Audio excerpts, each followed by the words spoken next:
नमस्ते दोस्तों, welcome back to the channel. So आज की वीडियो में मैं आपसे बात करूंगा, अगर आपकी सीट बेल्ट वापस नहीं रिट्रैक्ट होती तो उसको आप कैसे ठीक करोगे। तो चलो वीडियो को शुरू करते हैं। सो ऐसे सीट बेल्ट वापस रिट्रैक्ट ना होना बहुत ही एक कॉमन प्रॉब्लम है एंड इससे ये मतलब नहीं कि आपकी सीट बेल्ट की मोटर खराब हो गई है। सो 90% केसेस में जब ये सीट बेल्ट ऐसे वापस रिट्रैक्ट नहीं होती तो इसका कारण होता है जो इसकी मोटर होती है यहाँ पर नीचे, इसके अंदर मिट्टी वगैरह इकट्ठी हो जाती है, क्योंकि आप या तो इसको यूज नहीं करते हो तो ओवर टाइम मिट्टी वगैरह यहाँ पर अंदर जैम हो जाती है।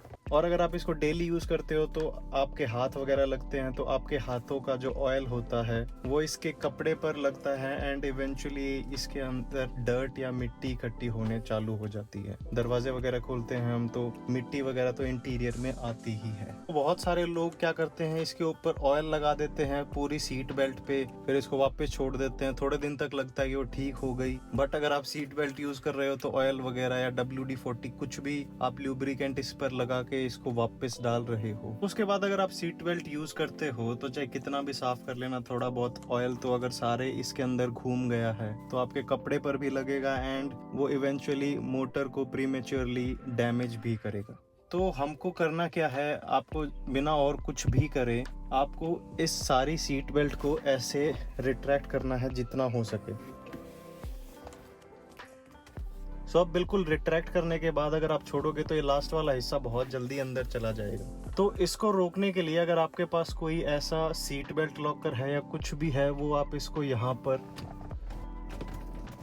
ऐसे लगाओगे तो अब ये सीट बेल्ट नहीं जाएगी। सो अब इस सारी सीट बेल्ट को हमको पानी में सोक करना है और उस पानी में हमको लिक्विड डिश सोप डालना है, जैसे विम या कोई भी ब्रांड हो, उससे कुछ मैटर नहीं करता। सो जो ऑयल्स वगैरह हैं इस सीट बेल्ट पर विम लिक्विड से, क्योंकि वो एक डिग्रीसर है जो ऑयल वगैरह जितनी भी चीजें होती है सरफेस पर वो उतार देता है। सो चलो अब मैं आपको बताता हूँ आप कैसे कैसे इसको साफ करोगे। और कोई ब्रश वगैरह लेके हम इस सारे हिस्से को यहाँ से लेके ऊपर तक इसको साफ करेंगे। सो ऐसे एक बकेट में या कोई भी कंटेनर आपके पास छोटा हो उसके अंदर पानी डाल के, और उसके बाद मैं यहाँ पर विम लिक्विड यूज कर रहा हूँ। आप कोई भी डिश वॉशर यूज कर सकते हो बट वो लिक्विड में होना चाहिए। कोई सर्फ वगैरह यूज करते हैं तो उसके अंदर जो छोटे छोटे पार्टिकल्स होते हैं वो इसके अंदर फंस सकते हैं, तो सिर्फ डिश वॉशर ही यूज करना लिक्विड में। और इस बेल्ट को साफ करने के लिए मैं डिटेलिंग ब्रश यूज करूंगा, क्योंकि इस डिटेलिंग ब्रश से ये ढंग से साफ हो जाएगा। पानी और डिश वॉशर को ऐसे मिक्स करने के बाद आप सीट बेल्ट को इसके अंदर सोक करोगे 15 से 20 मिनट के लिए। तो अब 15-20 मिनट के बाद जब ये सारा आप सोक करके छोड़ दो तो जो ऊपर वाला एरिया हमने सोक नहीं किया था उसको आप ऐसे साफ करोगे और ऐसे ही ऊपर तक सारी बेल्ट को ऊपर से नीचे तक ढंग से एक बार साफ करोगे आप।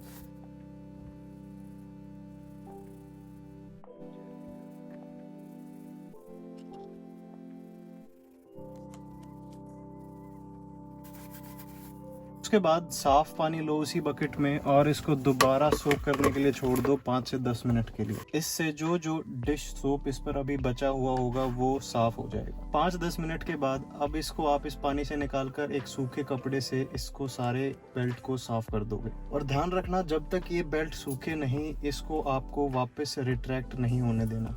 मतलब यहाँ पर कुछ लगाए रखना जब तक ये सारी सूख नहीं जाती, क्योंकि जब ये ड्राई होगी तो नीचे मॉइस्चर नहीं जमेगा अगर मिट्टी होगी तो मोटर में। तो अब इस बेल्ट को आप सूखने के लिए छोड़ दो, कम से कम भी 2-3 घंटे के लिए। अभी वैसे भी लॉकडाउन है तो इसको पूरी रात के लिए भी छोड़ सकते हो आप। जब सूखने के बाद इसको आप हटाओगे तो I am very much sure कि जैसे रिट्रैक्ट आपकी पहले होती थी बेल्ट वैसे ही होने लग जाएगी। और देखने से इस पे लग नहीं रहा था कि कोई मिट्टी वगैरह या कुछ है, पर जब हमने पानी निकाला आई डोंट नो कैमरे पे कैसा दिखा होगा वो, बट वो पानी बिल्कुल काला हो चुका था। तो इसके अंदर बहुत ज्यादा मिट्टी थी, क्योंकि ब्लैक है तो ढंग से दिख नहीं रहा था। तो अब कम से कम भी 7-8 घंटे इसको छोड़ने के बाद ये अब ड्राई हो चुकी है हाथ लगाने से। तो अगर अब हम वापस चेक करते हैं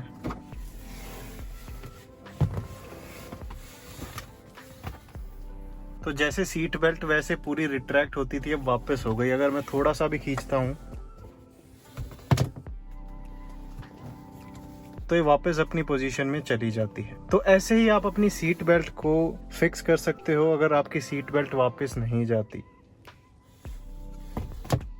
तो चलो यार, आज के लिए बस इतना ही। आप लोगों को ये वीडियो कैसी लगी मुझे कमेंट करके बताओ। अगर ऐसी और वीडियो देखना चाहते हो तो आप चैनल को सब्सक्राइब करो। तो चलो यार, ध्यान रखो आप अपना और अपनी गाड़ियों का, और मिलते हैं अगली वीडियो में।